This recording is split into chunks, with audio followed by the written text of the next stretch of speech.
Hello my dear friends, welcome to exam Guruji. आज हम UPSC JEE के लिए सेकंड पार्ट आपके लिए लेके आए हैं। तो ये हमारा 2015 का प्रीवियस ईयर का क्वेश्चन है। पहले पार्ट में हमने 50 क्वेश्चन आपके लिए डिस्कस किए थे। यहाँ पर भी हम हर एक वीडियो में 50 ही क्वेश्चन आपके लिए लेके आएंगे। तो जिसने अभी तक हमारे चैनल को सब्सक्राइब नहीं किया वो चैनल को सब्सक्राइब करें, साथ में जो बेल आइकन होता है उसे भी प्रेस कर लीजिए। तो चलिए हम शुरू करते हैं आज की अपनी वीडियो। तो देखिए फर्स्ट क्वेश्चन क्या बोल रहा है, एज पर हमारे इंडियन स्टैंडर्ड का जो कोड है, ये कोड आप याद रखिए क्योंकि ये जो पीने वाला पानी होता है उसी से रिलेट करता है। यहाँ से भी क्वेश्चन पूछा जा सकता है कि ड्रिंकिंग वाटर की स्पेसिफिकेशन के लिए आप कौन सा आइस कोड जो है उसको फॉलो करते हैं। तो ये क्वेश्चन आपको पता होना चाहिए।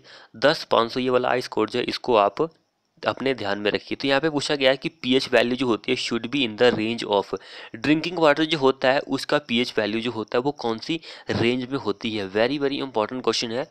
अगर पीएच वैल्यू जो है, यहाँ से भी कई क्वेश्चन बन सकते हैं, पीएच वैल्यू जो है वो मोर देन है 7 से ज़्यादा है तो हमारा जो पानी होता है वो क्या होता है, अल्केलाइन होता है। अल्केलाइन हमारा पानी होता है। अगर पीएच वैल्यू जो है वो 7 से कम है, उस केस में हमारा जो पानी हो जाता है वो एसिडिक हो जाता है, एसिडिक पानी हो जाता है, यानी कि उसमें एसिड वगैरह हो सकता है। तो ये दोनों चीज़ें आप याद रखिए। पीएच वैल्यू जो होती है पब्लिक वाटर सप्लाई के लिए वो 6.5 से लेकर 8.5 होती है।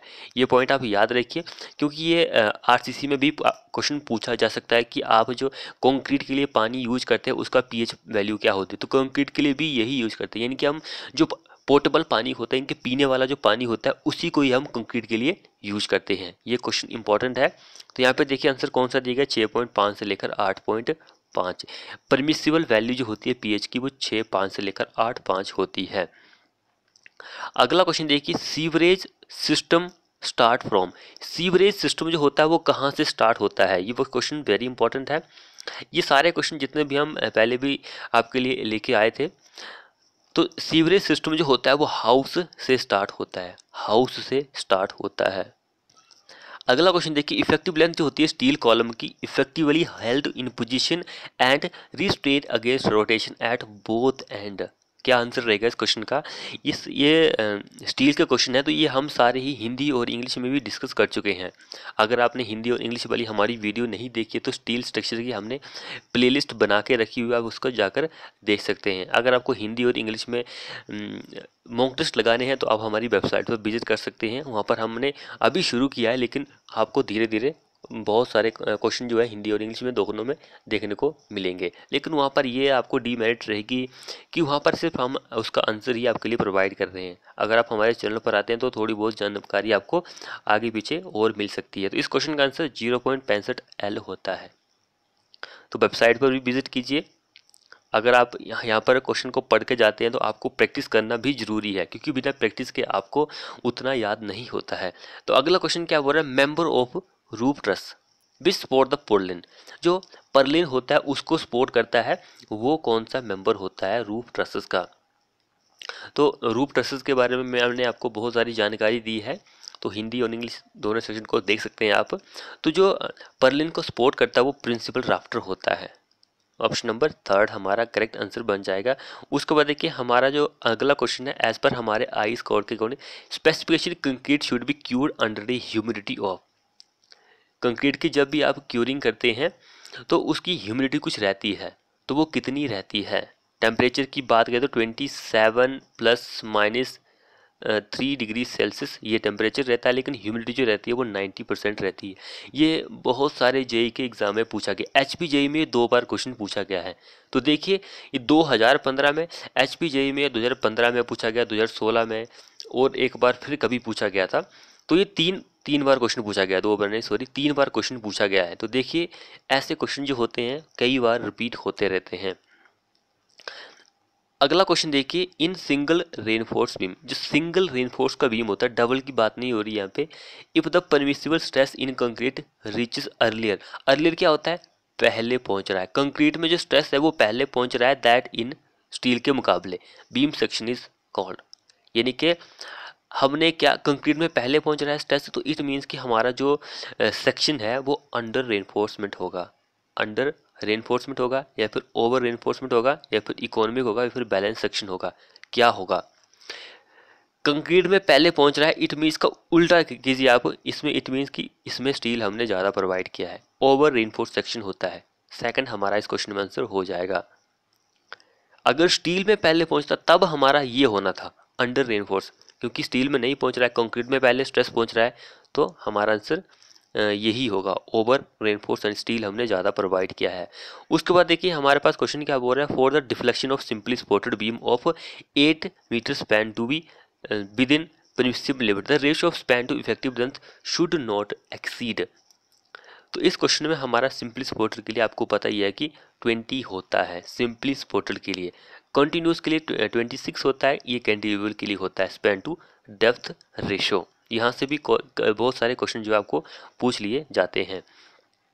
उसके बाद अगला क्वेश्चन देखिए, श्रिंकेज इन कंक्रीट स्लैब। श्रिंकेज जो होता है कंक्रीट स्लैब में, वो कौन सा क्रैक आपको किस क्रैक का ये का कारण होता है। श्रिंकेज इन concrete slab causes shear crack, या फिर टेंशन क्रैक, या फिर कंप्रेशन क्रैक, या फिर does not any crack cause any, किसी भी यानी कि किसी भी क्रैक का कारण नहीं होता है, होता है कि नहीं होता है। तो श्रिंकेज क्रैक, श्रिंकेज होता है कंक्रीट में, वो टेंशन क्रैक का कारण होता है, tension crack. Option number second हमारा इस क्वेश्चन में आंसर बन जाएगा।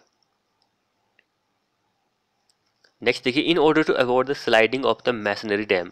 मैसनरी डैम जो होता है उसकी स्लाइडिंग आपको रोकनी है, तो force of friction between the dam and the soil should be at least dash the total water pressure per metre length. कितना होना चाहिए, 1.5 टाइम्स होना चाहिए। तो जो टोटल वाटर प्रेशर होता है पर मीटर लेंथ के हिसाब से, उसका 1.5 टाइम्स होना चाहिए। ये चीज़ इंपॉर्टेंट है एग्जाम के पॉइंट ऑफ व्यू से। अगला क्वेश्चन देखिए, diameter of longitudinal reinforcement war for RCC column should never be less then. Diameter की जब भी बात आएगी कॉलम के केसेस में 12 mm से कम नहीं होना चाहिए। यहाँ पे हमारा ऑप्शन 4 है, आपको विजिबल नहीं होगा। तो यहाँ पे कुछ और भी पॉइंट्स आते हैं, एचपीजे में अभी रिपीट हुए थे कि हम जो रेक्ट एंगुलर कॉलम होता है उसमें मिनिमम नंबर ऑफ लॉन्गिट्यूडनल बार कितने प्रोवाइड करते हैं। रेक्ट एंगुलर के लिए 4 होता है हमारे पास, सर्कुलर जो होता है उसमें 6 हम प्रोवाइड करते हैं, ऑक्टागोनल में 8 बार हम प्रोवाइड करते हैं मिनिमम बार जो होती है। तो ये चीज़ें आपको याद रखनी है, एग्जाम में क्वेश्चन इनको लेकर भी पूछा जा सकता है। अगर हम इसमें परसेंटेज ऑफ स्टील की बात करें, मिनिमम जो होता है 0.8% हम स्टील प्रोवाइड करते हैं, उसके क्रॉस सेक्शनल एरिया के मैक्सिमम जो होता है वो 6% हम प्रोवाइड करते हैं। लेकिन जब बीम की बारी आती है तो उस केस में 4% हम मैक्सिमम प्रोवाइड करते हैं, लेकिन मिनिमम जो होता है वो 0.85 BD/FY ये हम प्रोवाइड करते हैं, ये बीम के केस में। इसको भूल जाइए अभी, वैसे याद रखना तो याद भी रख सकते हैं, लेकिन मेन अभी ये है क्वेश्चन हमारा कॉलम के ऊपर ही है, तो हम इसके बारे में डिस्कस कर रहे हैं। उसके बाद यहाँ पे क्वेश्चन ये भी पूछा जाता है कि जो लॉन्गिट्यूडनल बार होती है उसकी जो स्पेसिंग होती है वो कितनी होती है कॉलम के केसेस में। तो मिनिमम जो होती है शुड नॉट एक्सीड 300 mm। तो इसकी जो फेरी फेरी होती है उस कॉलम की should not exceed 300 mm, 300 mm से ज़्यादा नहीं होनी चाहिए। क्वेश्चन 4 इसका आंसर हो जाएगा। अगला क्वेश्चन देखिए, रेनफोर्स कॉलम रेनफोर्स यानी कि आरसीसी कंक्रीट का बीम है, can be maximum area of tension reinforcement. तो अभी हम हाल ही पीछे क्वेश्चन डिस्कस किया था कि जो मैक्सिमम एरिया होता है वो कितना होता है, या तो 4% होता है, या फिर क्या होता है, ये वाला होता है, कहाँ है ऑप्शन नहीं दिया गया, नज़र नहीं आ रहा है, तो 0.4 BD, डी बड़ा होता है, तो ये होता है, या तो ये या फिर 4% ये होता है। तो ये चीज़ भी इम्पॉर्टेंट है। मिनिमम तो मैंने आपको बता ही दिया कि मिनिमम जो होता है वो सेम यही होता है 0.85 BD/FY। कई बार ये BD नहीं दिया होता, सिंपली यही दिया होता है, तो ये भी सही है, BD लगाना तो ये भी सही है। तो यहाँ पे 4 हमारा आंसर हो जाएगा।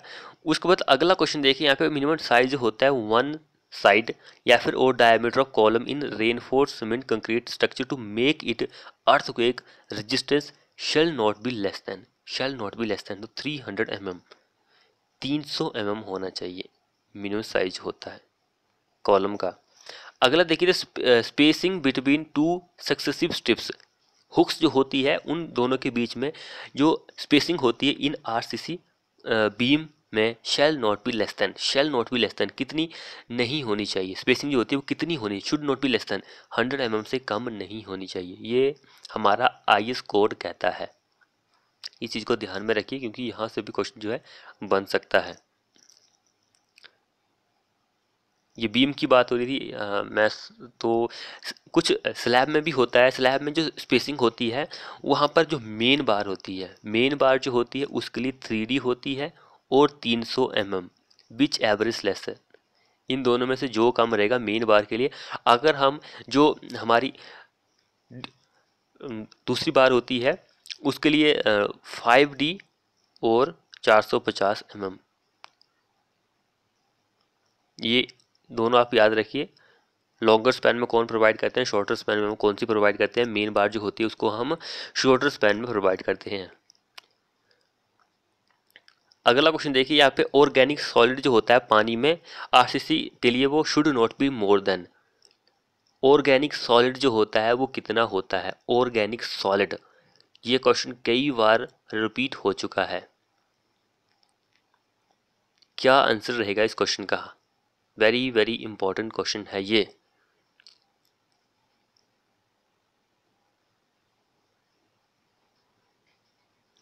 तो वो 200 होता है mg पर लीटर। ऑप्शन नंबर 4 हमारा करेक्ट आंसर हो जाएगा। अगला क्वेश्चन देखिए, according to Whitney's theory ultimate strength जो होता है कंक्रीट का एज्यूम टू बी, कितना हम एज्यूम करते हैं। ये क्वेश्चन HPJ में भी पूछा गया था शायद। तो बिटनेस थ्योरी के अकॉर्डिंग जो अल्टीमेट स्ट्रेन होता है कंक्रीट में वो 0.3% होता है। अगला क्वेश्चन देखिए, एज पर हमारे इंडियन स्टैंडर्ड कोड के according formula for calculation modular ratio is. So modular ratio जो होता है इसको हम m से डिनोट करते हैं, m से। तो इसमें मॉड्यूलर रेशियो जो होता है हमारा सिग्मा CBC जो होता है इस पर डिपेंड करता है। इस चीज़ को भी ध्यान रखिए क्योंकि यहाँ से भी क्वेश्चन पूछा जा सकता है कि मॉड्यूलर रेशियो जो होता है किस पर डिपेंड करता है। सिग्मा CBC पर डिपेंड करता है। तो मॉड्यूलर रेशियो जो होता है वो 280/3 सिग्मा CBC होता है। ओके, ये हमारा आंसर हो जाएगा।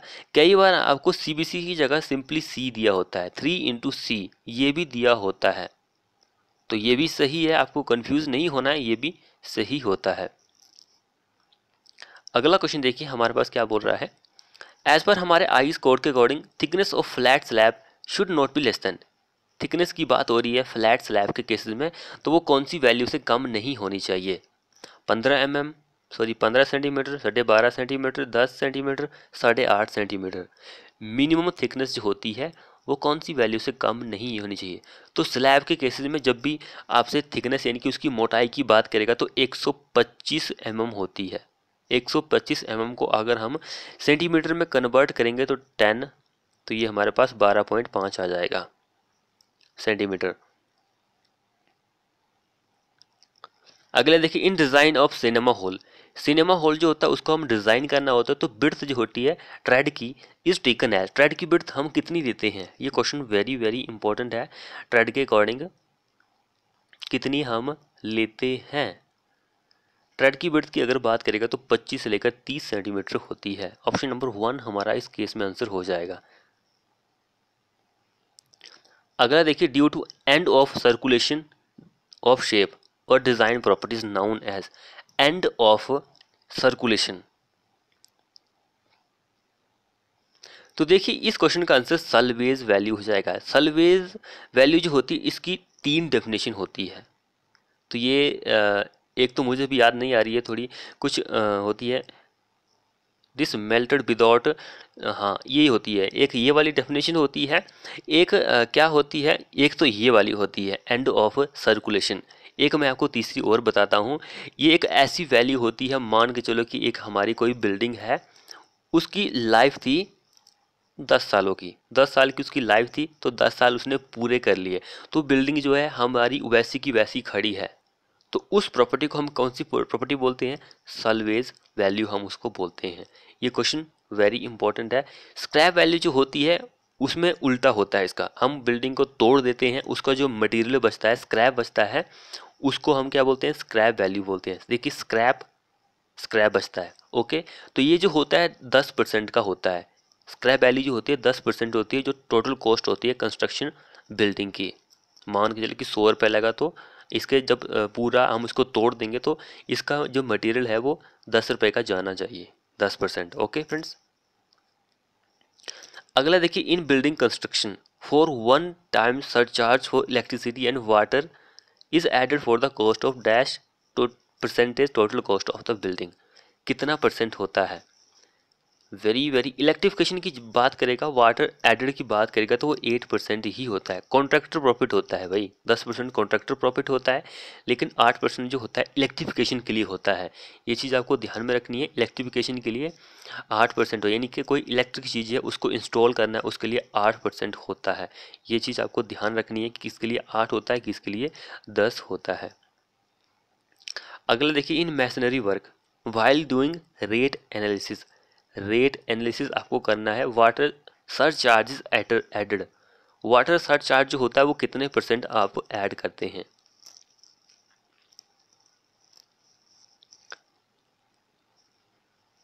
वाटर चार्ज होता है वो 1.5% आप ऐड करते हैं, यानी कि 1.5% से लेकर 2% इसका परसेंटेज होता है। 10% कॉन्ट्रैक्टर का प्रॉफिट होता है, 8% मैंने आपको बताया कि इलेक्ट्रिफिकेशन का होता है, वाटर एडेड का होता है, एक टूल्स एंड प्लांट का होता है, टूल्स एंड प्लांट। इसका परसेंटेज भी इंपॉर्टेंट है क्योंकि यहाँ से भी क्वेश्चन बन सकता है। तो कई जगह इसका 2.5% से 3% होता है, कई जगह 1.5 से 2% होता है। तो ये कुछ थोड़ी बहुत कंफ्यूजिंग ही है मुझे, इसको फिलहाल रहने ही दीजिए, क्योंकि जो प्रीवियस ईयर के क्वेश्चन होते हैं वही उनके अकॉर्डिंग ही बुक्स बनाई हुई होती है, तो वो कई ऑप्शन अलग दे देता है, कई ऑप्शन अलग देता है। अब अगर आपको सही बुक्स मिल जाए तो उससे तो अच्छा ही रहता है। अगला देखिए, as apply to staff reading the correction for curvature and reflection are respectively. Staff reading जो होती है उसमें जो करेक्शन होती है जो हम अप्लाई करते हैं कर्वेचर एंड रिफ्रैक्शन के लिए, आर कर्वेचर के लिए की जब भी बात करेगा तो वो नेगेटिव होती है, रिफ्रैक्शन की बात करेगा तो वो पॉजिटिव होती है, यानी कि 2 हमारा सेकंड क्वेश्चन आंसर हो जाएगा। अब ये सारे क्वेश्चन मैंने थोड़ी बनाए हैं, ये या तो प्रीवियस ईयर के क्वेश्चन है या फिर यानी कि वैल्यू जितनी भी है क्वेश्चन तो मैं बना सकता हूँ। कई बार मैंने अपने जो हमारी वेबसाइट है वहाँ पर मैंने क्वेश्चन जो पब्लिश किए हैं वो मैंने खुद ही बनाए हैं। कई क्वेश्चन है जो इंग्लिश में ही है, टोटली इंग्लिश में ही है, जैसे कि NWDA के क्वेश्चन बनाए थे मैंने, वो खुद ही बनाए थे। DFCCIL के लिए क्वेश्चन बनाए थे, UPSC JEE के लिए बनाए थे, वो सारे क्वेश्चन मैंने खुद ही बनाए थे।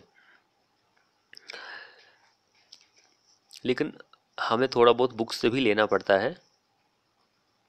अब देखिए, सूटेबल कंटूर इंटरवल जो होता है मैप विद स्केल, ये हमारे पास स्केल दिया गया है 1:10,000 इज, क्या आंसर रहेगा इस क्वेश्चन का? तो कंटूर इंटरवल की जो होता है इस स्केल के लिए वो 2 मीटर का होता है। ऑप्शन नंबर 1 हमारा इस क्वेश्चन में आंसर हो जाएगा। अगला क्वेश्चन देखिए, लीस्ट काउंट जो होता है प्रिज्मेटिक कंपास का वो क्या होता है? लीस्ट काउंट सबसे पहले आपको पता होना चाहिए कि लीस्ट काउंट एक्चुअल में होता क्या है। जो smallest value that can be measure by the measuring instrument उसको हम क्या बोलते हैं? लीस्ट काउंट बोलते हैं। यानी कि जो सबसे छोटी वैल्यू जो होती है वो उस मेजरिंग इंस्ट्रूमेंट के द्वारा मेजर की जाए उसको हम लीस्ट काउंट बोलते हैं। अब हमारे पास प्रिज्मेटिक पूछा गया है, एक सर्वेयर कंपास भी होता है हमारे पास, सर्वेयर कंपास भी होता है, उसके लिए भी लीस्ट काउंट होता है। तो इसके लिए लीस्ट काउंट की अगर हम बात करें तो वो 15 मिनट का होता है। ओके, प्रिज्मेटिक की बात करें तो 30 मिनट का होता है। ये प्रिज्मेटिक 15 जो होता है सर्वेइंग के लिए होता है। ये दोनों चीज़ें इंपॉर्टेंट है। अगला देखिए, minimum angle between axis of wear and canal head regulator is. Minimum angle जो होता है कि इसके बीच में जो एक्सिस होता है, इन दोनों का एक्सिस जो बांध होता है एंड कैनाल जो होता है हेड, तो कौन सा एंगल होता है? तो 90 डिग्री का वो एंगल होता है, 90 डिग्री का होता है। नेक्स्ट देखिए, a canal constructed normal to contour line of area. एक कोई कैनाल है उसको हम बना रहे हैं normal to contour lines of area, उसको हम क्या बोलते हैं? साइड स्लोप कैनाल बोलते हैं, साइड स्लोप कैनाल। अगला देखिए, हाइड्रोसाइंस यानी कि हाइड्रोलॉजिकल सर्कल जो होता है डिनोटेड बाय इक्वेशन। या तो आपको ये नहीं दिया होगा, सिंपली दिया होगा hydrology circle is denoted by equation, या फिर आपको ऐसा दिया होगा कि ये नहीं होगा, हाइड्रोसाइंस सर्कल इज डिनोटेड बाय, किस इक्वेशन से हम उसको डिनोट करते हैं? तो प्रिसिपिटेशन जो होती है वो किसके बराबर होती है? इवेपोरेशन एंड रन ऑफ के बराबर होती है। प्रिसिपिटेशन।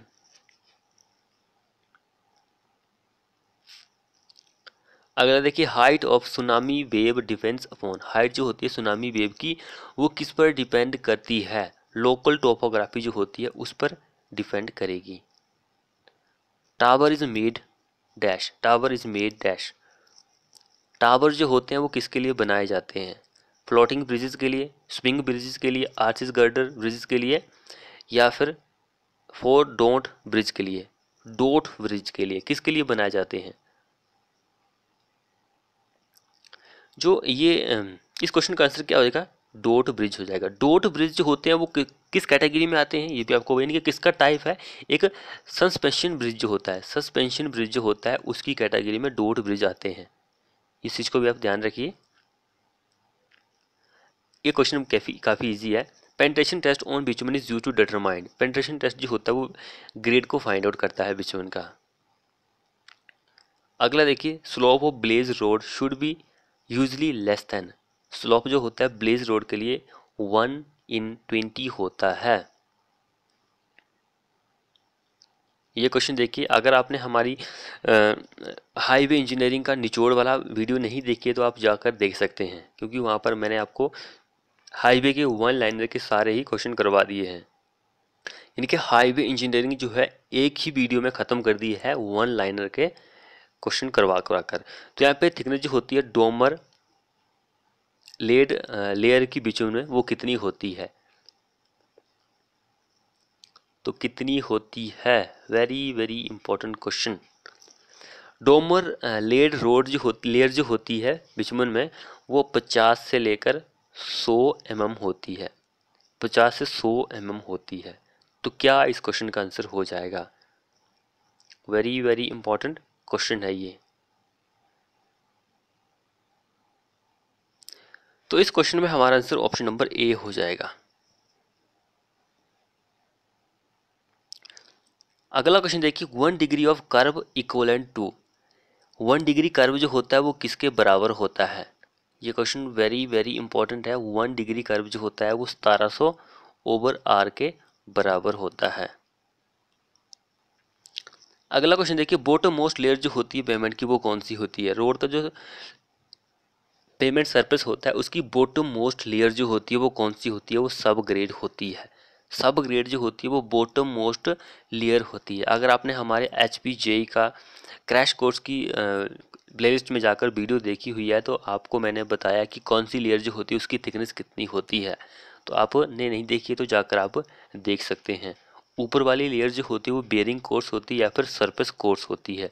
ये चीज़ आपको पता होनी चाहिए। अगला देखिए, स्पेसिफिक ग्रेविटी जो होती है सीवेज की वो कितनी होती है? सीवेज जो होता है उसकी स्पेसिफिक ग्रेविटी जो होती है वो थोड़ी सी 1 से ज़्यादा होती है, स्लाइटली ग्रेटर देन 1। अगला क्वेश्चन देखिए, standard BOD is measure at. Standard BOD जो होता है आप कितने डिग्री पर मेजर करते हैं? स्टैंडर्ड बीओडी की बात करेगा तो ये HPJE में भी कई बार क्वेश्चन पूछा गया है। 20 डिग्री सेल्सियस 5 दिनों पर। अगला देखिए, इन sewage line at 12 o'clock of day flow is approximately dash of average. क्या आंसर रहेगा इस क्वेश्चन का? 2 टाइम्स। ऑप्शन नंबर 2 टाइम्स होता है। फ्लो जो होता है सीवर लाइन जो होती है 12 बजे वो 2 टाइम्स ज़्यादा होता है। ये चीज़ इंपॉर्टेंट है। रात के 12 की बात करेगा तो वो आधा ही होता है। अगला देखिए, मूवमेंट ऑफ इनर्शिया जो होता है circular area having D about the axis is passing through the centre of gravity is. तो इस क्वेश्चन में हमारा आंसर ये वाला हो जाएगा, πd4/64। अगला देखिए, तो group of force whose resultant is zero is called. The group of forces जो है जिसका रिजल्टेंट जीरो होता है इज कॉल्ड, उसको हम क्या बोलते हैं? उसको हम इक्विलिब्रियम फोर्स बोलते हैं। इक्विलिब्रियम फोर्सेस हम उसको बोलते हैं। मॉइस्चर कंटेंट जो होता है वेल सीजनल टिम्बर का वो कितना होता है? वेल सीजनल टिम्बर जो होता है तो वो 10 से 12% होता है। यहाँ से भी कई बार क्वेश्चन जो है पूछा गया है। अगला देखिए, एज पर हमारे आईएस कोड के अकॉर्डिंग इनिशियल सेटिंग टाइम जो होता है ऑर्डिनरी सीमेंट की ऑर्डिनरी सीमेंट का इनिशियल सेटिंग टाइम की अगर हम बात करेंगे तो वो 30 मिनट्स होता है। फाइनल की बात करेंगे तो वो 600 मिनट्स या फिर 10 घंटे का होता है। ये चीज़ इंपॉर्टेंट है। और रैपिड हार्डनिंग सीमेंट जो होता है इसका भी सेम ही होता है, 30 और 600 इसका भी सेम ही होता है। ये चीज़ आपको याद होनी चाहिए। अगले देखिए, when the plastic limit of soil is greater than the liquid limit. Plastic limit जो है वो किससे ज़्यादा है, ग्रेटर देन है लिक्विड लिमिट से। Then the plasticity index is reported as, तो प्लास्टिसिटी इंडेक्स जो होती है वो 0 के बराबर होती है, यानी कि 0 होती है। अगला देखिए, मिनिमम डेप्थ जो होती है फाउंडेशन इन क्लेई सॉइल में कितनी होती है, तो वो 700 होती है, या फिर 70 सेंटीमीटर या फिर 0.7 मीटर होती है। अब देखिए, putty is made up of, putty किसकी बनी हुई होती है, ये क्वेश्चन भी कई बार पूछा गया है एसएससी जेई में, एचपी जेई में भी। तो पाउडर चौक एंड रा लिंसर्ड ऑयल इसकी बनी हुई होती है। उसके बाद देखिए, sloped roof which is slope in 4 direction. एक हमारे पास स्लोप टाइप की रूफ है जिसका स्लोप जो है चारों दिशाओं में है, तो वो कौन सी होती है, तो वो होती है हिप रूफ। एक मैंसर्ड रूफ भी होती है, लेकिन इसमें जो स्लोप जो होता है उसमें ब्रेक होती है। अगला क्वेश्चन देखिए, the slump test for finding out the workability in concrete, the maximum size होता है एग्रीगेट का शुड नॉट एक्सीड, तो मोर देन 30 से एक्सीड नहीं होना चाहिए, शुड नॉट एक्सीड 38, इस क्वेश्चन का आंसर हो जाएगा।